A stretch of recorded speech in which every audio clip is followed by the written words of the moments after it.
expresar mi satisfacción personal y mi gratitud infinita por la presencia en este acto de uno de los valores más ilustres de la República y del liberalismo, el doctor Ancísar López, presidente de la Comisión Política Central del Partido Liberal. Su presencia en este acto nos enaltece y nos honra, nos llena de satisfacción y de orgullo. Prueba una vez más la solidez de los vínculos espirituales, políticos e intelectuales que nos unen desde cuando nos conocimos en la Cámara de Representantes, iniciando juntos nuestra carrera parlamentaria, y es una prueba, además, si necesitáramos alguna, de que estamos unidos en la gran batalla por la reconquista del poder para el Partido Liberal. Sea bienvenido a esta tierra que lo quiere, doctor Ancísar López López. Señor doctor Ancísar López, presidente de la Comisión Política Central del Partido Liberal. Señor doctor Ignacio Londoño Uribe, jefe de las mayorías liberales del norte del Valle. Señora doña Jesucita de Londoño. Compañero Álvaro Hernán Ibarra. Señores miembros del Directorio Liberal Departamental, representantes, diputados, concejales, señoras y señores.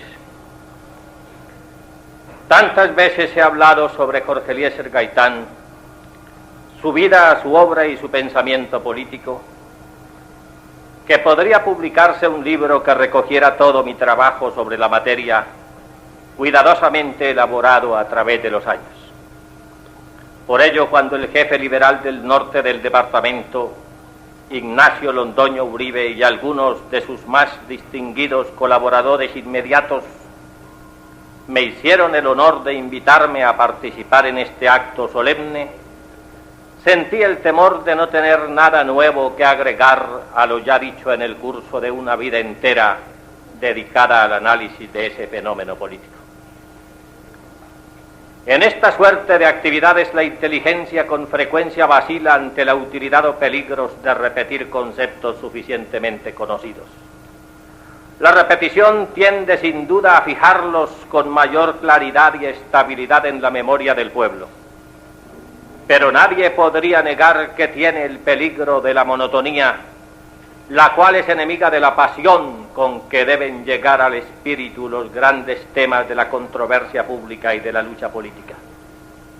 Asumiendo pues todos los riesgos, he resuelto analizar el pensamiento de Jorge Eliezer Gaitán a la luz de nuevas experiencias históricas, en un esfuerzo por clarificar ante el país y especialmente ante la nueva generación en qué consiste la vigencia y la permanente frescura de sus criterios sociales y políticos, sin perjuicio de ensayar una interpretación de lo que debe ser la posición de quienes comparten esos criterios frente a las realidades sociales y la complejidad creciente de los fenómenos contemporáneos. Uno de los principios fundamentales, es decir, no accidentales sino permanentes del pensamiento, que en vida defendió con vigor incontrastable Jorge Eliezer Gaitán, fue la necesidad de luchar contra la tendencia a constituir el predominio político en fuente de ventajas económicas y las ventajas económicas en fuente de privilegios políticos. Sin duda es este el punto central de su pensamiento y el núcleo de cualquier tipo de interpretación moderna de los hechos históricos.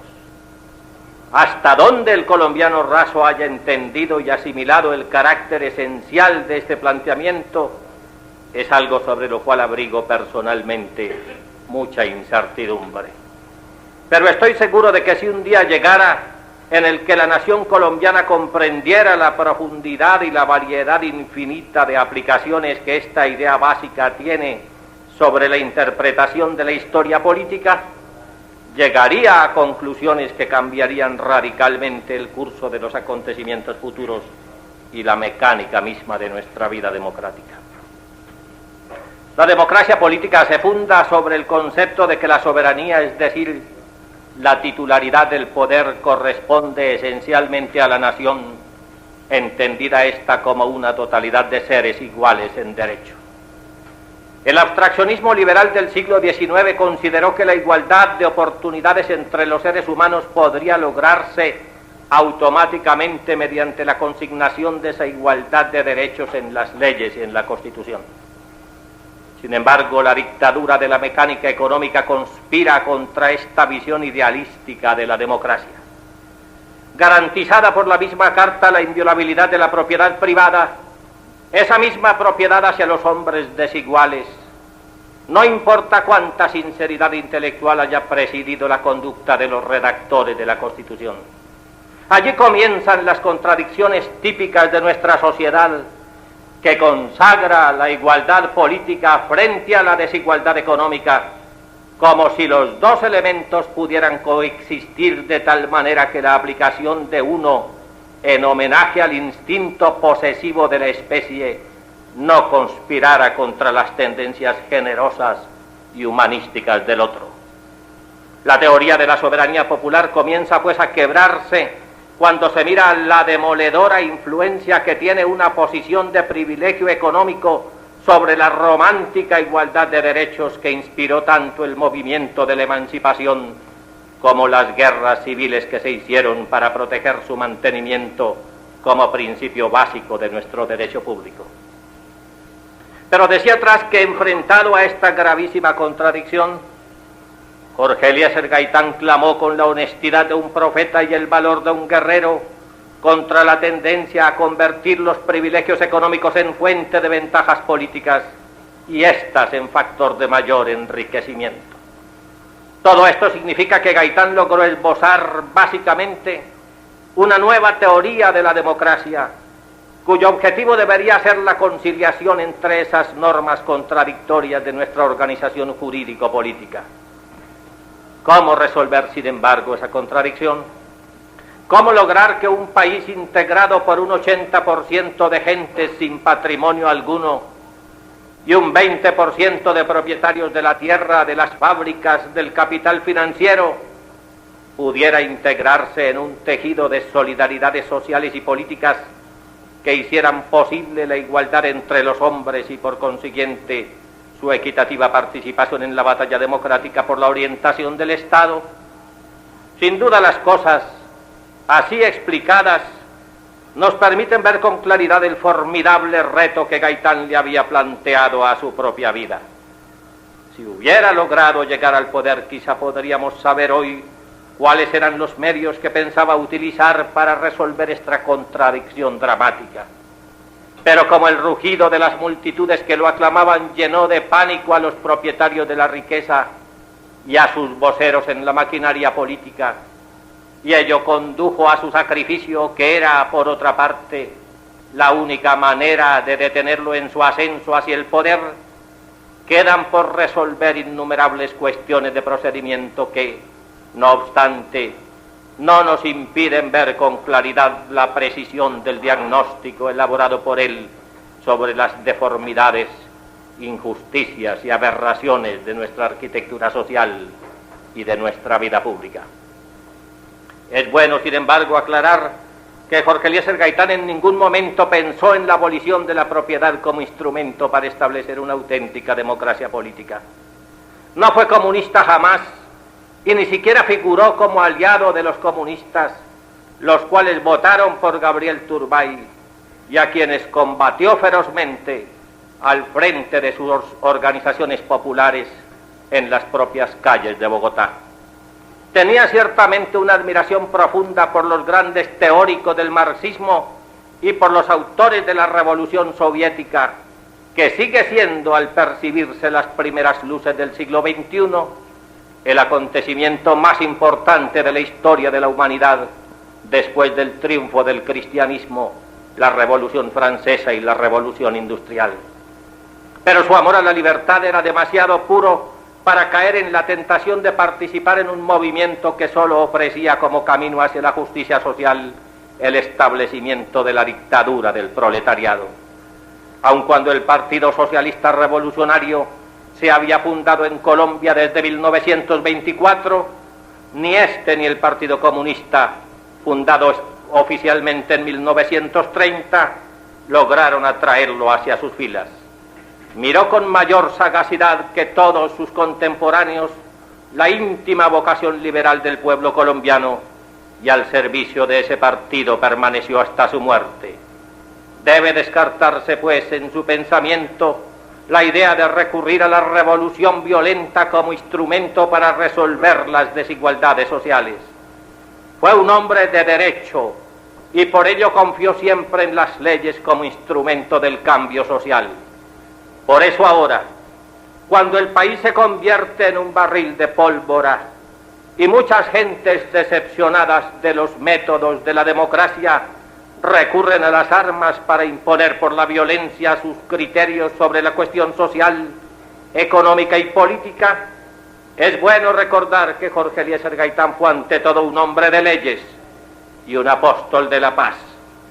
Si el ejemplo de toda su vida no fuera prueba suficiente de esta afirmación, bastaría recordar su oración por la paz, pronunciada en la plaza de Bolívar 2 meses antes de su sacrificio, para darse cuenta de que el respeto a la Constitución y a los derechos humanos eran para él los elementos básicos de la concordia y por consiguiente del tranquilo desarrollo de las actividades públicas. Es bueno recordar aparte de esa oración sublime. Comillas. Señor presidente, decía, os pedimos una pequeña y grande cosa, que las luchas políticas se adelanten por los cauces de la Constitución. No creáis que nuestra serenidad, esta impresionante serenidad, es cobardía. Nosotros, señor presidente, no somos cobardes. Somos descendientes de los bravos que aniquilaron la tiranía en este suelo sagrado. Somos capaces de sacrificar nuestras vidas para salvar la paz y la libertad de Colombia. Impedir, señor presidente, la violencia. Queremos la defensa de la vida humana, que es lo menos que puede pedir un pueblo. En vez de esta fuerza ciega desatada, debemos aprovechar la capacidad de trabajo del pueblo para beneficio del progreso de Colombia. Señor presidente, nuestra bandera está enlutada y esta silenciosa muchedumbre y este grito mudo de nuestros corazones solos reclaman que nos tratéis a nosotros, a nuestras madres, a nuestras esposas, a nuestros hijos, a nuestros bienes, como quieras que os traten a vos, a vuestras madres, a vuestras esposas, a vuestros hijos, a vuestros bienes. Os decimos finalmente, excelentísimo Señor, bienaventurados los que entienden que las palabras de concordia y de paz no deben servir para ocultar sentimientos de rencor y de exterminio. Malaventurados los que en el gobierno, tras la bondad de las palabras, ocultan la impiedad para los hombres de su pueblo, porque ellos serán señalados con el dedo de la ignominia en las páginas de la historia.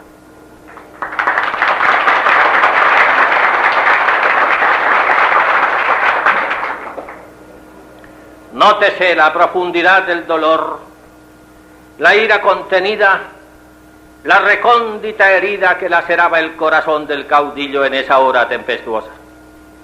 Pero obsérvese también cómo, pese a los motivos cuya gravedad hubiera roto el equilibrio emocional de cualquiera otro, Gaitán jamás pensó, ni aun en los momentos más críticos, en una solución que fuera distinta a las soluciones del derecho.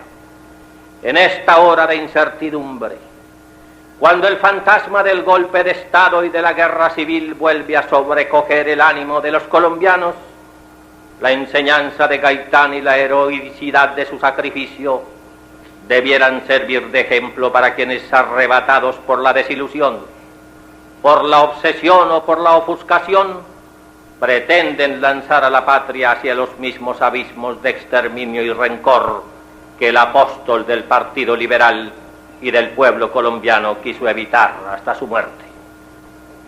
Descartando en el pensamiento de Gaitán toda posibilidad de acudir a los métodos extremistas y a la insurgencia revolucionaria para restablecer los principios de justicia, rotos por la inequitativa distribución de la riqueza, hay que llegar a la conclusión de que su objetivo era la liberación del pueblo a base de una beligerante conciencia política. En pasadas oportunidades, ustedes mismos me han oído hablar de conciencia de clase, pero un estudio más sereno del tema me ha llevado a la conclusión de que la conciencia de clase es solo uno de los elementos constitutivos de una verdadera conciencia política.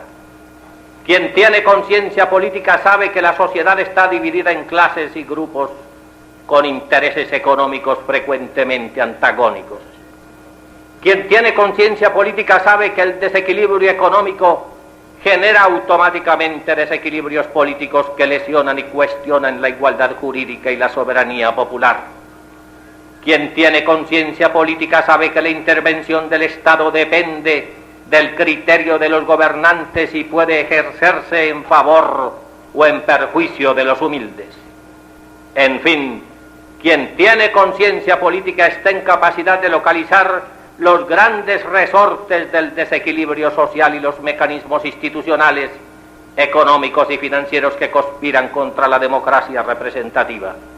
De esta manera, la conciencia política resulta ser el presupuesto esencial de la soberanía, lo cual significa que corresponde a los partidos y en nuestro caso a los jefes del liberalismo colombiano la tarea insigne de llevar a la mente del pueblo los elementos de juicio necesarios para pronunciarse con plena autonomía moral e independencia crítica en el campo de batalla de las ideas políticas. La cuestión así planteada no es, sin embargo, suficiente. Conspiran contra la capacidad de autodeterminación de las masas una serie de fenómenos que se han ido agravando con la revolución científica y tecnológica y especialmente en el campo de la publicidad, la información y las comunicaciones. Jorge Eliezer Gaitán vivió en un país de 10 millones de habitantes, campesinos en su mayoría, cuya vinculación sentimental a los partidos históricos y al prestigio de sus dirigentes rayaba en el delirio. Las ciudades eran pequeñas y las plazas públicas se llenaban fácilmente en honor de los grandes conductores de nuestra democracia. Se transmitían por radio los debates del Congreso, que tenían una audiencia millonaria, lo cual permitía a los colombianos juzgar por sí mismos la capacidad, devoción, coraje y honestidad intelectual de sus voceros en el Capitolio. De esta manera el contacto directo con las masas era más sencillo y la siembra de unas ideas básicas en el espíritu del pueblo quedaba deferida a la inteligencia de los jefes políticos, a su claridad y elocuencia, a su dominio de la psicología colectiva y a su capacidad para crear fenómenos o grandes líneas de identificación emocional con la muchedumbre.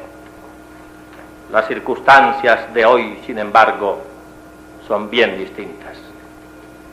No se transmiten ya las sesiones del Parlamento, por lo cual la proyección de los representantes del pueblo sobre la opinión pública no depende de su capacidad, sino de la simpatía o animadversión de los grandes medios de comunicación. Esos medios, bien sea escritos, hablados o televisados, son hoy empresas colosales que trabajan a costos fantásticos y que en ningún caso han podido constituirse por el esfuerzo de los pobres. Generalmente son familias multimillonarias las que dominan esos medios de comunicación con el ostensible e indisimulable propósito de sumar a su poder económico el poder político resultante de la manipulación de la opinión pública. Las conexiones existentes además entre tales empresas y los grandes anunciadores determinan la formación de una poderosa llave maestra de la publicidad política que de un lado se maneja por los propietarios y directores de los grandes medios y de otro se alimenta a base de costosos anuncios por los mejores empresarios, comerciantes y terratenientes del país, como en el caso de la televisión, en donde hay que pagar 200.000 pesos por cada minuto dedicado a la propaganda comercial. Todo esto los coloca en posibilidad de financiar el funcionamiento de los medios que están del lado de sus intereses económicos o de sus conveniencias o afectos políticos. La situación resultante es pues bien clara. La opinión pública se forma a través de los grandes medios de comunicación. Esos medios pertenecen a un reducido conglomerado de familias multimillonarias interesadas en el control político del Estado. Y la financiación de los costos corre a cargo de los propietarios de los medios de producción, del capital financiero y comercial, todo lo cual los faculta para imponer políticas y condiciones, lo mismo que crear líderes políticos, fabricarlos como pastas de jabón, exaltarlos o desprestigiarlos y destruirlos cuando no convienen a sus intereses.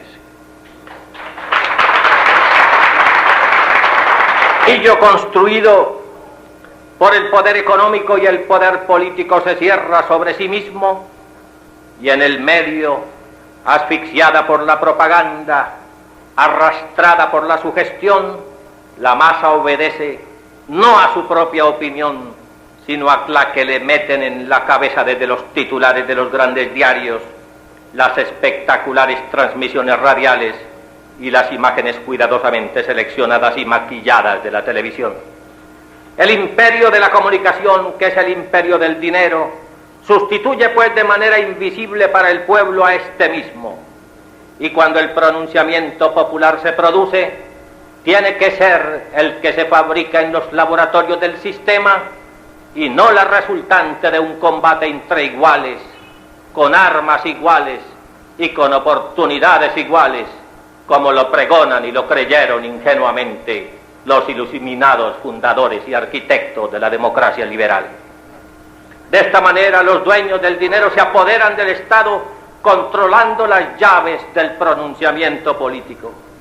La democracia, nuestra amada democracia, la democracia por cuya virtud se sacrificaron y desangraron nuestros padres y abuelos, queda de esta manera en manos de los círculos económicos dominantes, administrada por ellos, sobornada por ellos, secuestrada por ellos, falsificada, deformada y traicionada por ellos, mantiene, sin embargo, en alto sus principios esenciales, su valor conceptual indeficiente, su esplendor moral, a la espera de que aquellos que comprendimos a Jorge Eliezer Gaitán y los que han de sucedernos en esta agónica lucha, acudamos en esfuerzo sobrehumano a rescatarla de las manos impuras que gobiernan en su nombre.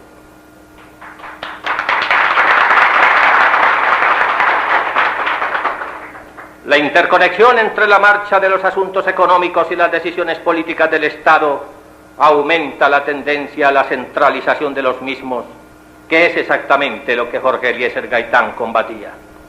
Casi no hay una sola decisión en materia económica que no tenga como contrapartida un pronunciamiento político del Estado. Si las gentes leyeran las noticias con mayor cuidado y menor frivolidad, verían claro este fenómeno que explica el interés de los grupos económicos en la conquista y manejo de los mecanismos políticos del gobierno. Mírese, por ejemplo, el problema de los impuestos, que es el más elemental de todos.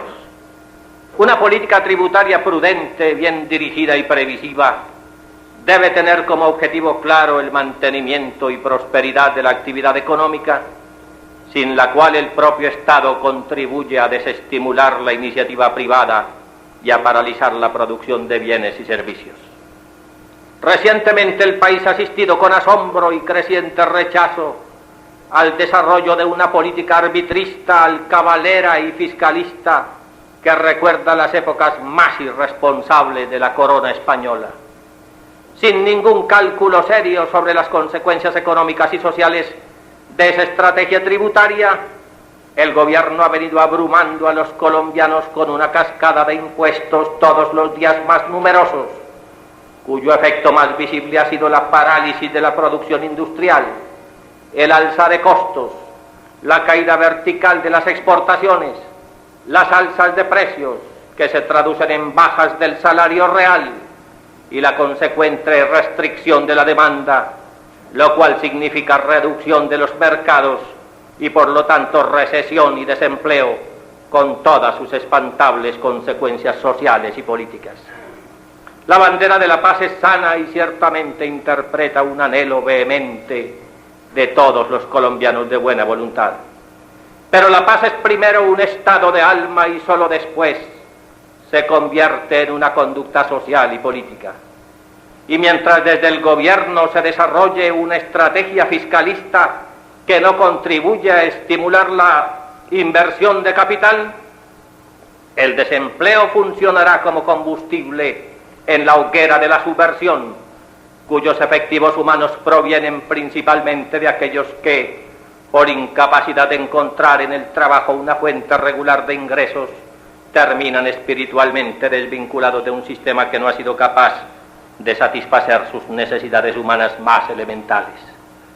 La paz no se consigue sin progreso económico y estabilidad familiar.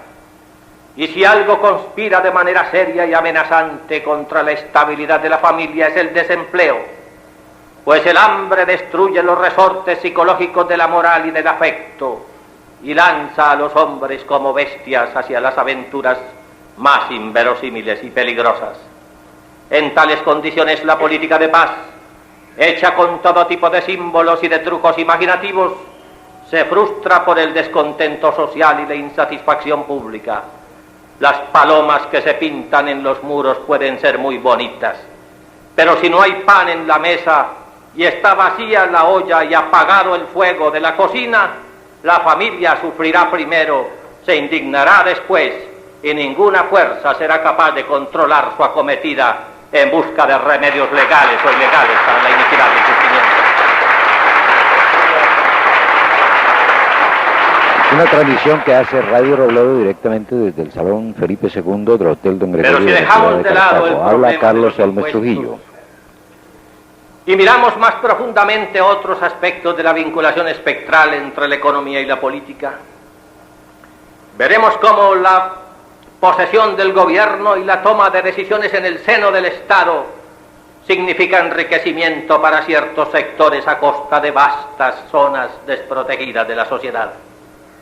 Mírese, por ejemplo, el problema del manejo monetario y la devaluación acelerada que estamos viviendo.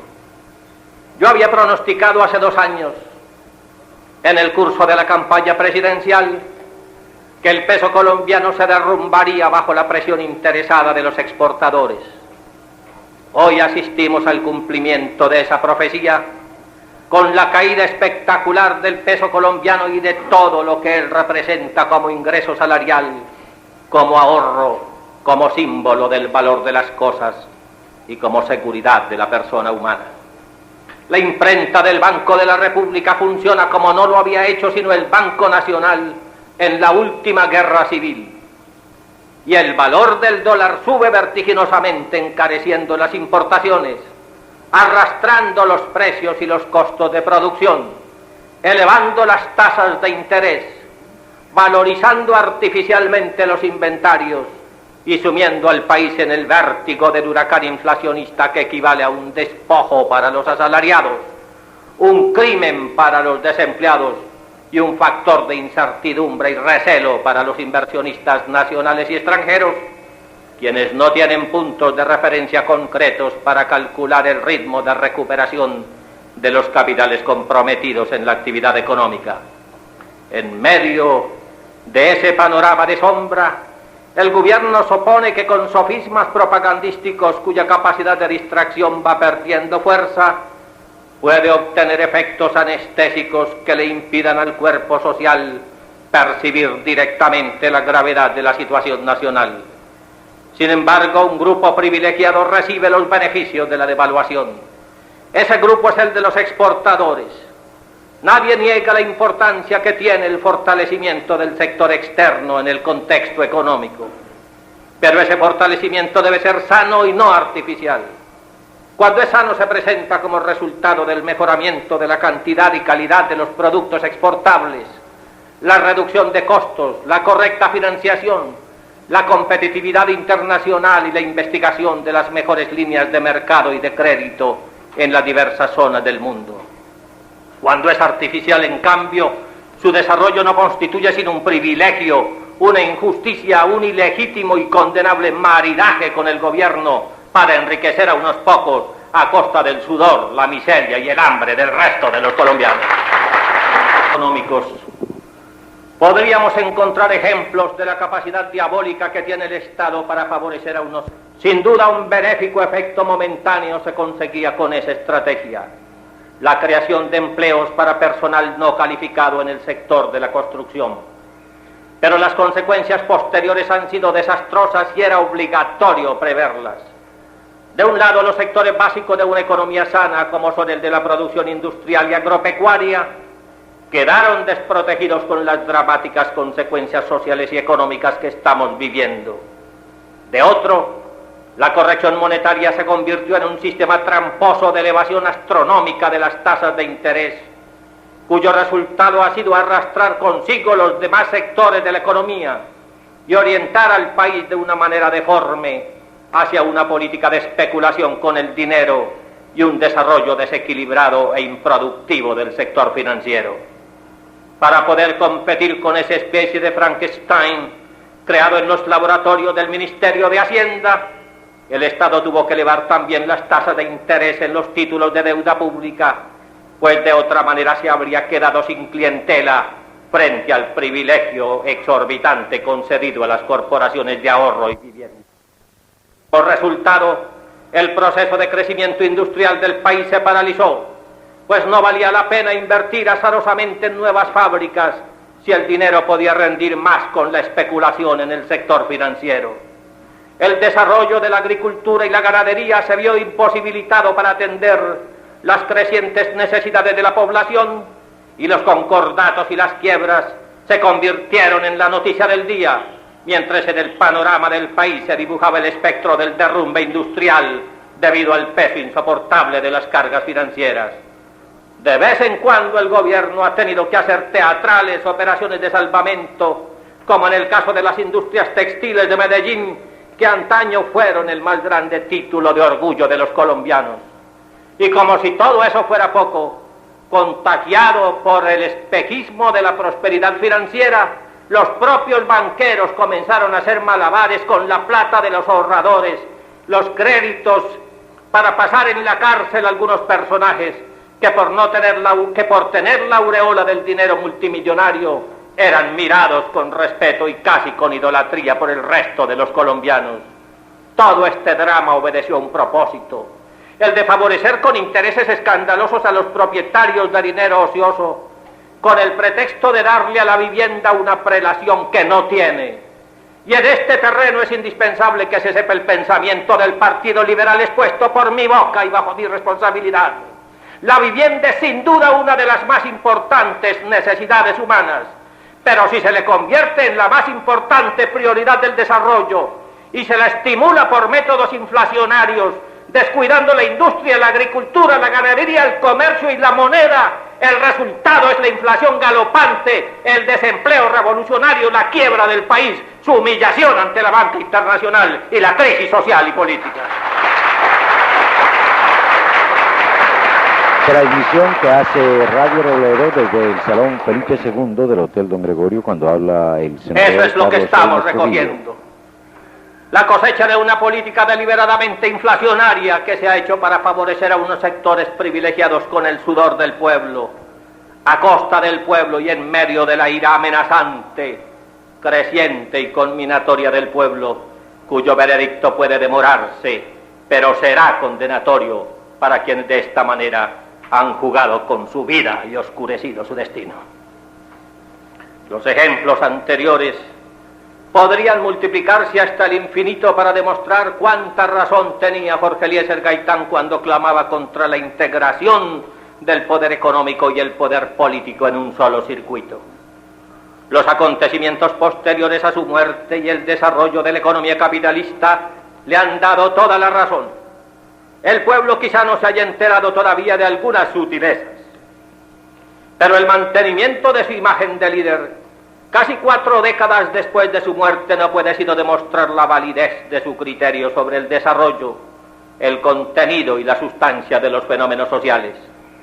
Hechas aparte las cuestiones accidentales de su vida y aún de su programa, tales como la lucha contra López, contra Turbay y contra Lleras, queda flotando en el medio histórico la validez incuestionable de su pensamiento y su método de interpretación del complejo político, económico y social.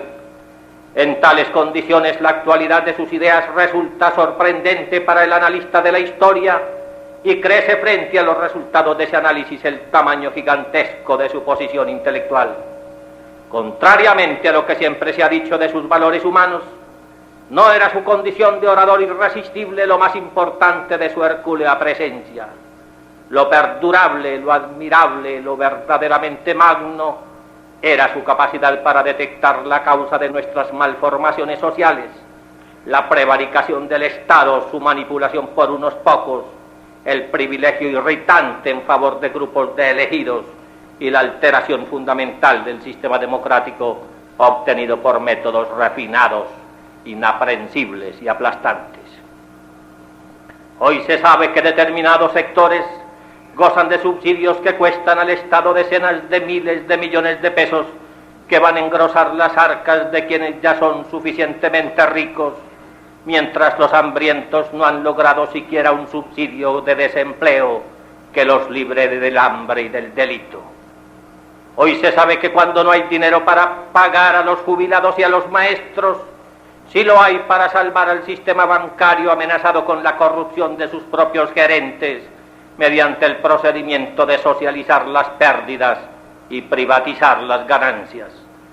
Hoy se sabe que la deuda externa privada se ha contraído para enriquecer a sectores específicos de la economía nacional, pero el pago de esas deudas con capital e intereses tiene que hacerlo el pueblo con la intermediación del gobierno y del Banco de la República. Hoy se sabe que la economía no está al servicio del hombre como debiera, porque el ideal es mantener una reserva de parados que permita manipular sin fastidiosas peticiones el nivel más bajo posible de remuneración para el trabajo. Hoy se sabe que la utilización solo parcial de la capacidad instalada tiene como objetivo mantener un régimen de escasez artificial y precios altos sin ninguna consideración humanística.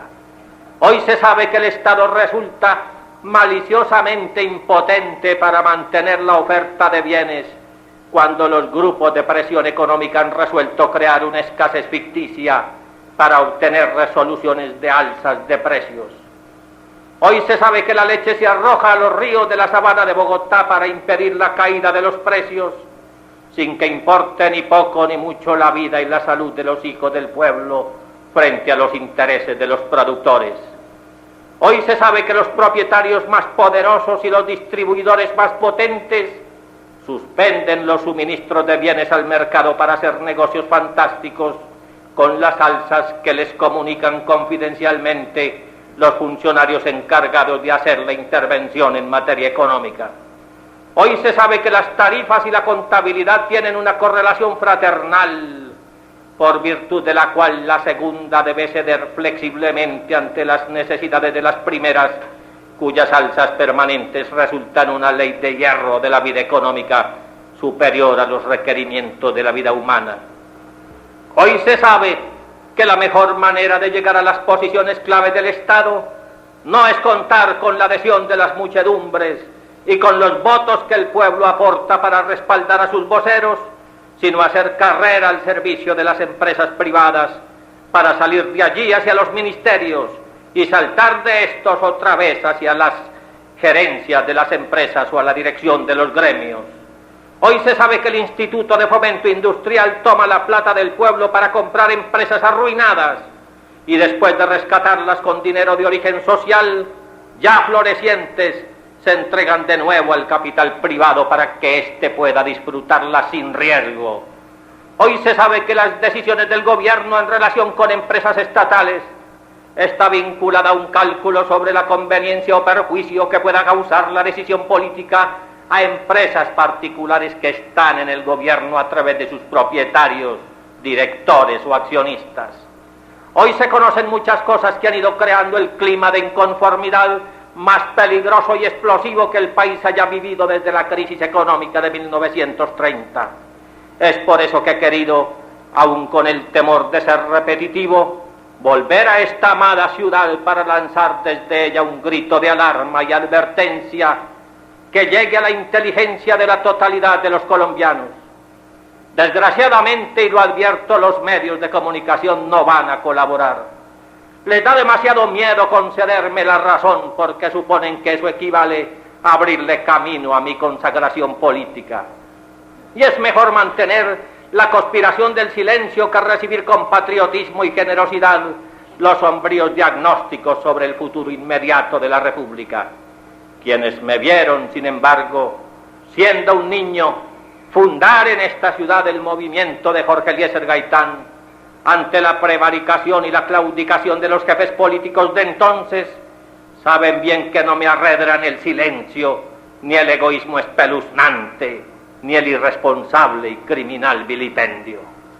Quienes amamos a Jorge Eliezer Gaitán tenemos el magnífico valor de su ejemplo, y por ello estamos en el campo de batalla, alta la frente, firme la mirada, limpias las manos, tranquila la conciencia, seguro e inalterable el ritmo del corazón.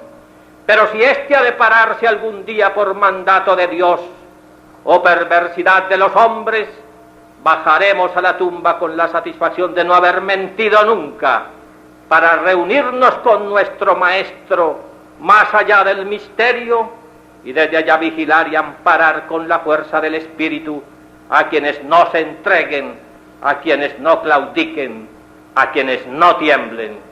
Mientras haya gentes así, en esta generación y en las futuras, Colombia podrá confiar en su destino final. Las dificultades y tormentas no faltarán, pero lo importante es no perder la ruta en el fragor de la borrasca. Las palabras que he pronunciado esta noche sirven, pues, para poner el dedo en la llaga, único camino hacia el hallazgo del futuro. Gaitán estableció los elementos que permiten señalar la ruta, la misma que señalarán nuestros hijos y los hijos de nuestros hijos, porque el liberalismo no es solo una bandera, sino un conjunto de ideas inmortales que nació con la patria y debe durar a su servicio tanto como dure ella misma en el espacio y en el tiempo. Desde su conducta privada, la energía de sus decisiones y su inmensa capacidad de organización, cualidades estas que le otorgan un liderazgo indiscutible que yo miro con satisfacción íntima y cálido afecto. La burocratización de los dos partidos históricos que amenaza seriamente la existencia de uno y otro se explica como la manifestación política de un fenómeno económico que pone a la gente a solicitar de manera casi desesperada cualquier género de ocupación en el Estado, a falta de capacidad del sector privado para crear empleos al ritmo que exige el crecimiento de la población. Colombia recuperará el ímpetu de su desarrollo el 7 de agosto de 1986 y nuevas expectativas se abrirán a las legiones de desempleados que pululan por las calles, convertidos en solicitantes de limosnas, vendedores ambulantes, payasos de feria, cuando no en amenaza para la tranquilidad y seguridad de la gente. Solo en la medida de la capacidad de recuperación del desarrollo económico podrá resolverse la situación que es contraria a la estabilidad del país y a la dignidad del hombre. Pero es necesario que la gente permanezca en los partidos históricos, no por necesidad, sino por convicción. La casa del partido debe ser una escuela de capacitación política y no solo una fábrica de cartas de recomendación. Desde allí debe irradiarse la luz del pensamiento político que genere convicciones profundas, claras, ardientemente amadas. Nadie puede defender a un partido si no conoce sus ideas, si no comparte sus criterios. Una cátedra permanente, sistemática, en la que participe toda la inteligencia del partido, dotará a hombres y mujeres de las herramientas intelectuales y emocionales que posee la colectividad en cantidades infinitas, pero que permanecen archivadas en las bibliotecas de los intelectuales o en los estantes de los historiadores. El corazón vibrará en la medida en que sean claras las ideas que se agiten y una nueva luz penetrará en la mente de los hombres. Creo que Gaitán no confiaba sino en eso, es decir, en su capacidad para convertir al pueblo en depositario de sus opiniones y protagonista de la historia. Nuestro mayor deber en esta hora es transmitir a los demás su pensamiento, adaptarlo si es necesario a las exigencias de nuestro tiempo en algunos detalles y a las características de la nueva época. Si logramos esa hazaña, difícil, fatigante, laboriosa como ninguna otra, tendremos en el futuro verdaderas legiones de militantes convencidos en lugar de burócratas desconfiables, oportunistas e indecisos. Haga usted, doctor Londoño Uribe, un esfuerzo en esa dirección. Hágalo con fe, con decisión, con iluminada voluntad de victoria. El calor y el aplauso del pueblo será la recompensa que usted recibirá por esta labor insigne, que puede salvar para mucho tiempo la dignidad intelectual del liberalismo. El futuro está en nuestras manos. O lo construimos nosotros, u otras manos lo harán en lugar nuestro. Cuento con usted, doctor Londoño, para esta empresa que constituirá el mejor homenaje para un hombre cuyo sacrificio aún nos destroza moralmente y al cual debemos rendirle no un tributo anual casi litúrgico, sino uno diario en la persona de los hombres y mujeres y al cual debemos rendirle no un tributo anual casi litúrgico, sino uno diario en la persona de los hombres y mujeres a cuyo servicio entregó su vida tempestuosa, su sangre purísima y su pensamiento iluminado por el fuego del amor y la sabiduría. Muchas gracias. Ha terminado de esta manera su intervención en este acto político. Quiero expresar mi gratitud imperecedera en hacerme el honor altísimo de invitarme a participar en los actos del programa elaborado para conmemorar solemnemente el 10º aniversario del fallecimiento de Luis Alfonso Delgado. Obviamente, esta es una oportunidad insuperable para hablar sobre lo que él representó y aún representa y representará en el futuro para la ciudad que él amó entrañablemente, para la democracia colombiana, a la cual sirvió con dignidad magistral, y para la cultura, en cuyo firmamento brilla y brillará por el esplendor de sus aportes en numerosas ramas del conocimiento. A Luis Alfonso Delgado hay que recordarlo y juzgarlo dentro del contexto geográfico, político y estético en el cual vivió y del cual es paradigma. En todos los seres humanos se produce este fenómeno con mayor o menor intensidad, como lo hacía notar Ortega y Gasset. Pero cuando la figura humana se alza como una cumbre por encima de sus semejantes, cuando rompe por la fuerza de su interna combustión espiritual los niveles ordinarios, cuando ejerce liderazgo intelectual, político y moral, derivado de su riqueza y de su energía interior, resulta más evidente la necesidad de estudiar el clima de su desarrollo vital para mirarlo con una perspectiva correcta y señalar su influencia sobre la gente de su tiempo, tanto como sobre las generaciones que le sucedieron. Era de baja estatura, mirar severo y expresión segura. Lo observé muy bien desde mi adolescencia y pude percibir en él una extraña fuerza íntima que irradiaba certeza y convicción. En una sociedad como la nuestra, en donde el carácter se ha ido tornando poco a poco lamentablemente en una virtud histórica o en un atributo exótico de la personalidad, inspira sentimiento de nostalgia infinita recordar la precisión de sus conceptos, la serena certeza de sus afirmaciones, el gesto resuelto y elegante del hombre seguro de sí mismo, de sus banderas y de sus creencias. Por eso era tan respetable su palabra de hombre, palabra de caballero, palabra de hidalgo, que me hace recordar el hermoso poema de Jorge Robledo Ortiz, palabra de los viejos, escrituras sagradas que nunca conocieron esas desvergonzadas concesiones que el medio le permite al honor. Cuando ellos prometían, empeñaban el alma y sobraban testigos y tinta en el papel. Mejor descripción de lo que era la gente de su tiempo, varonil y encumbrada sobre cimas morales, resulta muy difícil hallar en todo el panorama de la literatura. Y duele, repito, duele ciertamente que en la descripción de los hombres de nuestro tiempo resulte tan acertada y tan frecuente la frase o el verso sarcástico de Luis Carlos López alusivo a una famosa caterva de vencejo. Este acto es, pues, en primer lugar, un homenaje al carácter, hijo de la fortaleza moral y de la claridad de las convicciones enclavadas en el alma.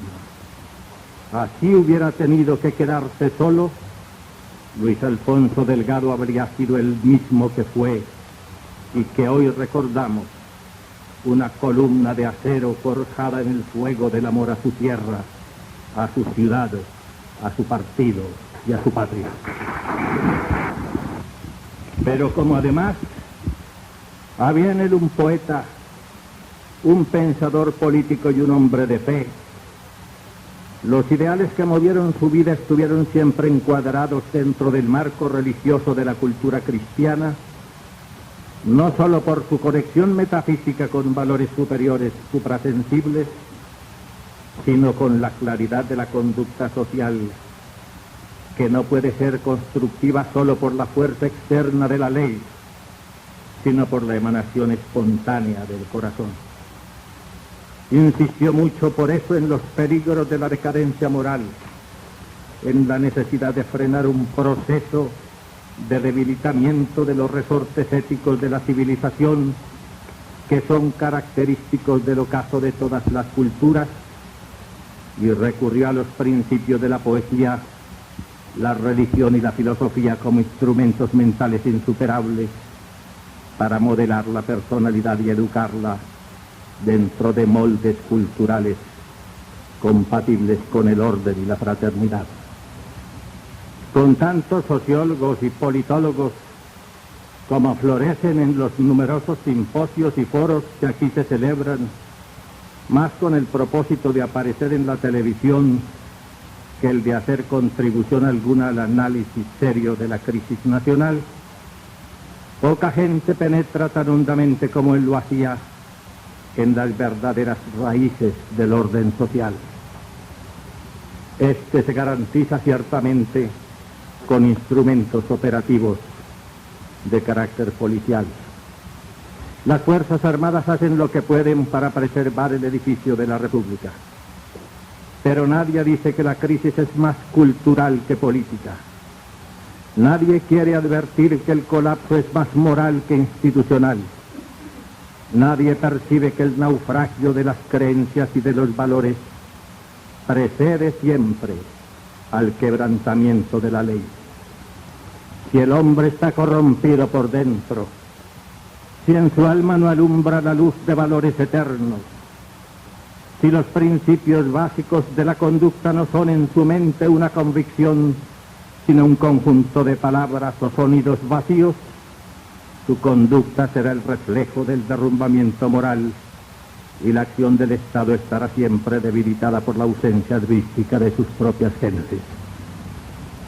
Los cristianos que se enfrentaban impertérritos en el principio de nuestra era a los soldados, a los tormentos y a las fieras, tenían en el fondo del corazón la fuerza intrínseca de la que carecían sus manos.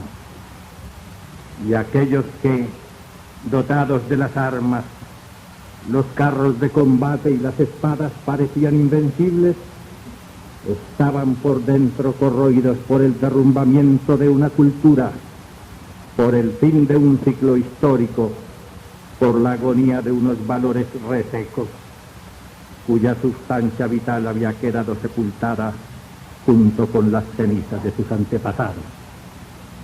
Qué orgullo me da haber conocido a Luis Alfonso Delgado, haber sido su discípulo, haberlo oído, haber entendido su enseñanza y haber podido escuchar de su palabra la afirmación iluminante de que no puede existir pureza de los hombres si la conciencia es impura. Otro poeta de su tiempo había descrito el fenómeno actual cuando comenzaba a ser evidente su amenaza. En su oración a Jesucristo lo decía con hermosísimo tono desgarrador don Ramón Becerra Domínguez, para que hablemos solo de los poetas vernáculos. Ya es tiempo de que vuelvas. Son más los mercaderes y menos los discípulos de tu doctrina santa. Reinando está en el mundo la Venus de Citeres y por doquier, oh Cristo, la corrupción espanta. La burguesía parásita vegeta en los placeres mientras los parias gimen bajo su férrea planta. El dragón de ojos verdes pervierte a las mujeres y la impiedad tan solo las almas amamanta. Ya es tiempo de que vuelvas. Te esperan los vencidos en desigual contienda, los seres oprimidos y las samaritanas que marchitó el pecado. Cuando tu rebeldía la iniquidad azote, no sonará otro beso de Judas Iscariote, y en tu lugar Pilato será el crucificado. Vano esfuerzo será pues todo aquel que pretenda restaurar el orden jurídico sin hacerlo simultáneamente en el orden moral. La cultura judeo-cristiana tiene creencias, convicciones, fuerzas espirituales permanentes e invencibles capaces de modelar el espíritu, restaurar los patrones clásicos de la conducta, fortalecer la influencia de las almas selectas sobre el medio telúrico y el ambiente social, influir sobre los hombres y mujeres jóvenes que se van formando y crecen en un ambiente pervertido por laxitudes éticas, en donde todo se permite al cinismo, la mediocridad y la audacia horripilante en la conquista de bienes exclusivamente económicos. Si solo esa convicción resultara clara, después de estos actos programados para exaltar la memoria de uno de los más claros varones de Cartago y de la República, ciertamente le habríamos hecho a Colombia el homenaje que él le tributó diariamente en todos los actos de su vida ordinaria.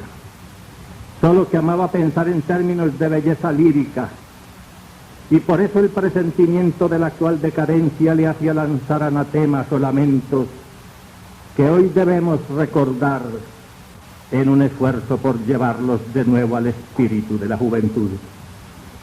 Sus hombres, decía, ¿qué se hicieron? ¿Habrán quizá partido a la conquista incierta del porvenir?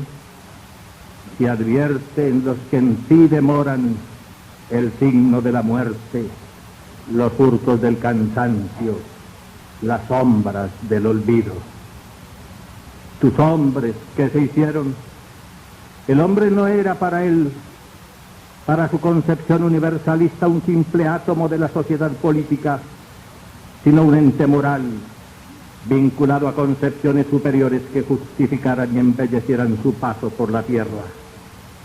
Los hombres no eran solo fichas aritméticas en la concepción económica del mercado, sino seres tocados por cierta aureola de su divinidad original, portadores de luces eternas. ¿A dónde habían ido los auténticos varones que conoció y admiró en su juventud? Símbolos de una sociedad de seres estoicos y puros como los patriarcas. Sus hombres que se hicieron se advierte en los que en ti demoran el signo de la muerte. Pero no era la simple muerte física, que poco importa a los espíritus iluminados como el tuyo.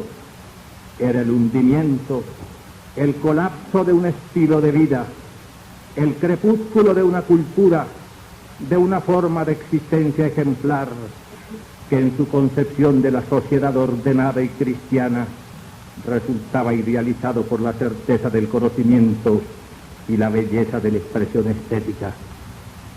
No me extraña pues su hondo, su hermoso, su dramático lamento, su lacerada elegía. Solo yo entre la selva de los sueños perdidos, a ti consagro el canto que de mi pecho vierte. Es el sentimiento de la soledad el que allí se advierte, la soledad de las cumbres, la soledad silenciosa, majestuosa y doliente del pensamiento puro, la soledad de los grandes que están en contacto con el infinito, mientras abajo la sociedad ordinaria, entregada a la vulgaridad del ambiente y las sensaciones banales, a la patanería irresponsable y grosera, al goce fácil de satisfacciones primarias, se arrastra perezosa y vagabunda entre el fango de costumbres plebeyas e instintos animales que le impiden mirar a las estrellas. Examinar prolijamente en todo su contenido y alcance el pensamiento y la vida de Luis Alfonso Delgado daría para libros enteros. Por lo menos así lo pienso yo. Tal es la admiración que le profeso y que a todos nosotros nos convoca. Algunos preferirán al periodista severo, honorable y castizo, que pretendía orientar a la opinión pública en lugar de falsificarla, manipularla o destruirla. Otros tal vez harán el panegírico de su vida política colocada en el tránsito de la tempestad a la paz, de la ira demencial al sereno pragmatismo del Frente Nacional, de la tormenta civil a la tranquila y fecunda convivencia republicana. Comenzando mi carrera política, tuve el honor y el placer estético de escucharlo en la Cámara de Representantes y de partir con él en el ambiente a veces solemne, no pocas ocasiones brillante, otras agresivo y sarcástico del ámbito parlamentario. Sus intervenciones fueron siempre las de un orientador, las de un pensador doctrinario, las de un patriota íntimamente convencido de la justicia de su causa. De allí el respeto que le profesamos todos aquellos que, colocados al servicio de la democracia, miramos con dolor cómo se agota en el país la influencia del Congreso, otrora poblado de valores rutilantes y de picos señeros, que poco a poco han ido perdiendo terreno frente a la publicidad negativa, desgraciadamente justificada en parte por errores banales, abusos menores y pequeñas artimañas confianzudas que la prensa amplifica, no sé si para bien o para mal, ni con qué intención, si para mejorar o para destruir una institución sin la cual resultaría imposible, o por lo menos hipócrita, mantener vigentes las instituciones de la libertad. Yo prefiero hablar del hombre en su contenido espiritual, pues es allí en donde hallo su más exquisita sustancia. Quizá esta faceta de su personalidad explique por qué se dedicó a la educación. En mi generación, en medio de la mediocridad académica de estos tiempos, resulta fácil para mi generación admirar la disciplina educativa y la seriedad intelectual de la educación de su tiempo. Era ciertamente una educación predominantemente humanística, sin que se descuidaran las ciencias y los estudios indispensables para afrontar los desafíos y técnicas del desarrollo. Solo que la novelería modernista cambió de rumbo a la sociedad entera para que los muchachos se entregaran a la adoración de una tecnocracia muy parecida a la barbarie científica. Por eso se echan hoy de menos los grandes valores de la sociedad y de la historia. donde no se forman verdaderos ciudadanos conscientes de sus derechos y de sus obligaciones con la familia, con la sociedad y con la patria, poco hay que esperar de esos artificiales productos de laboratorio en donde unas cuantas fórmulas matemáticas y una palabrería jactanciosa pretenden sustituir el vacío sideral de los espíritus y la infinita soledad del corazón. El hombre viene al mundo con su conciencia en blanco, como una hoja de papel en la que no hay nada escrito.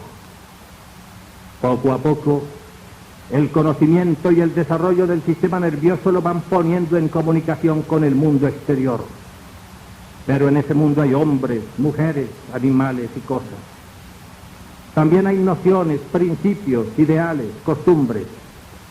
Asimismo están el delito, la mentira, la liviandad, el cinismo, la calumnia, la hipocresía, el odio y el amor.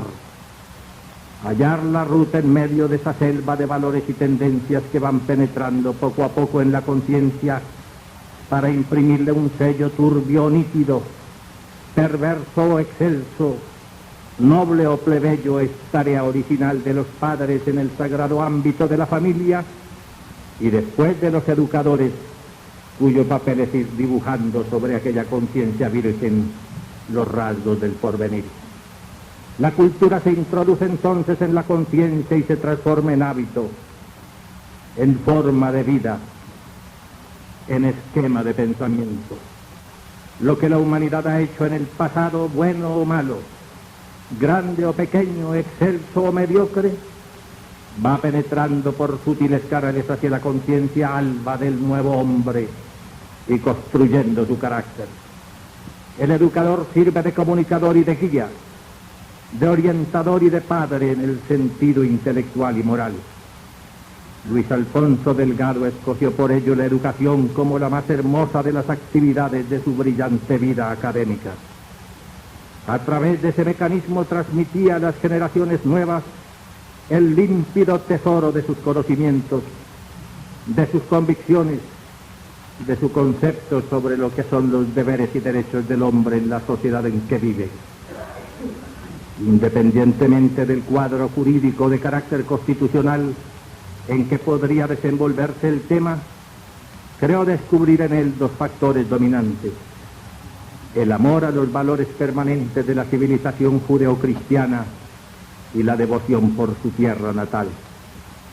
Yo diría que este último es un instinto natural de la especie, como se demuestra claramente hoy en los países que, después de 70 años de revolución proletaria, uno de cuyos objetivos fundamentales era el de cambiar la naturaleza humana en su concepto modelada por los vicios de la sociedad capitalista y de la propiedad privada, para construir un hombre nuevo, moldeado exclusivamente sobre el materialismo dialéctico, la relación de producción y la conciencia de clase, en el que quedarían borradas nociones burguesas como la religión y la patria. En esas sociedades, repito, todavía los conflictos locales, el choque de nacionalidades, las guerras étnicas sacuden las bases del imperio, amenazan su homogeneidad y exigen la movilización de fuerzas militares para mantener la integridad territorial y el orden público. En alguna ocasión desarrollaré este tema con mayor detenimiento.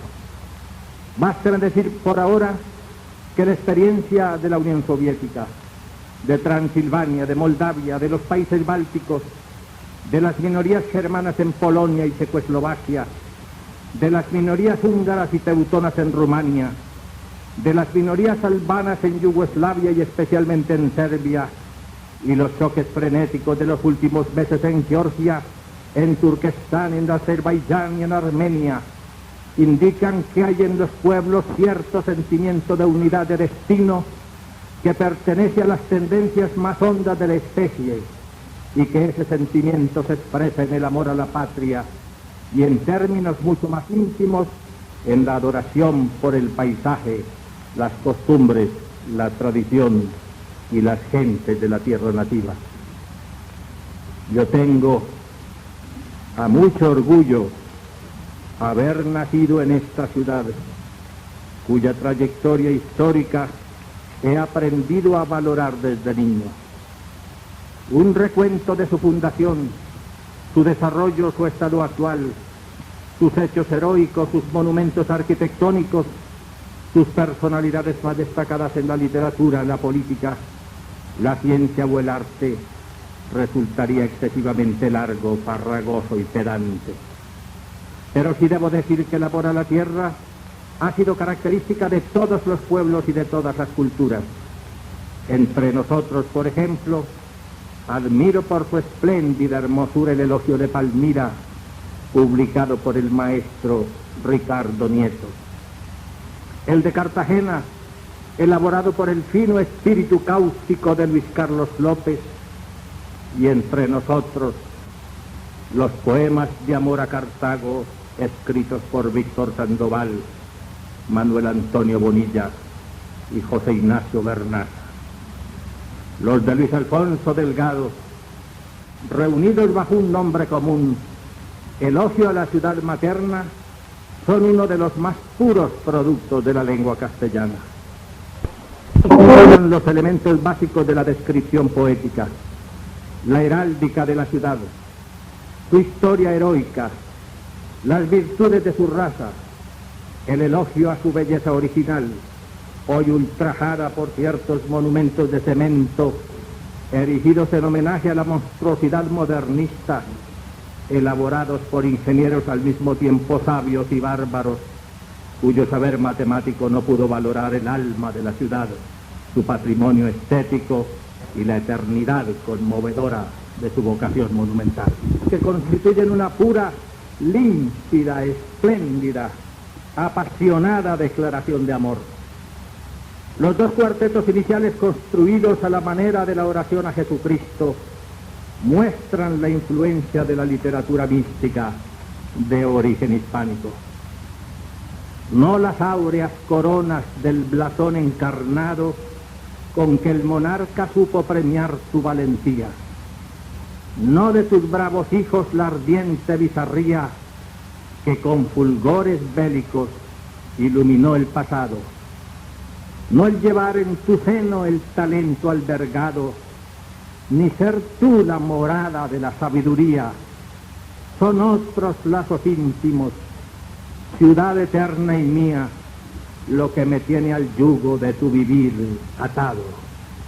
Es la emoción perenne de tu belleza rara, los encendidos besos que el alto sol depara en pérvidas caricias de amor a tu albedrío.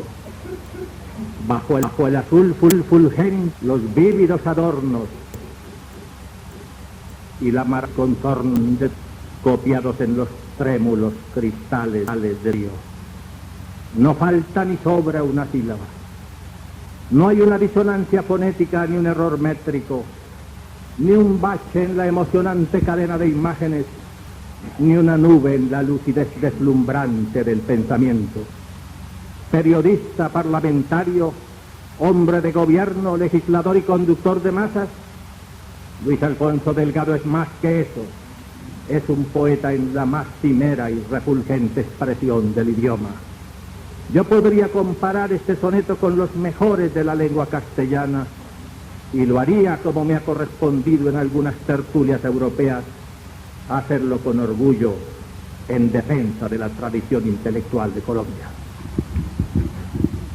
En el segundo soneto tiene los dos primeros cuartetos una tonalidad más íntima, más personal, más delicada, con una expresión casi confidencial y al mismo tiempo llena de discreta dulzura.